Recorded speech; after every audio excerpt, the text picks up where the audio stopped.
ఢిల్లీ మద్యం కుంభకోణం కేసులో ఆమ్ ఆద్మీ పార్టీ అధినేత ఢిల్లీ ముఖ్యమంత్రి అరవింద్ కేజ్రీవాల్ కు ఈడీ మరోసారి నోటీసులు జారీ చేసింది.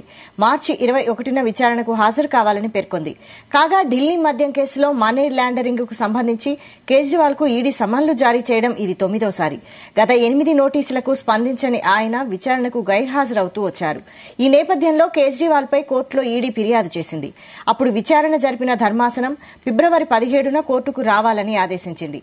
అయితే ఆయన వర్చువల్ గా కోర్టు విచారణకు హాజరయ్యారు. ఈ అంశం కోర్టులో పెండింగ్ లో ఉండగానే కేజ్రీవాల్ కు ఈడీ మళ్లీ సమన్లు జారీ చేసింది. చివరిసారిగా మార్చి 4న విచారణకు రావాలని ఈడీ పిలవగా సీఎం గైర్హాజరయ్యారు. దీంతో ఈడీ మరోసారి కోర్టును ఆశ్రయించింది.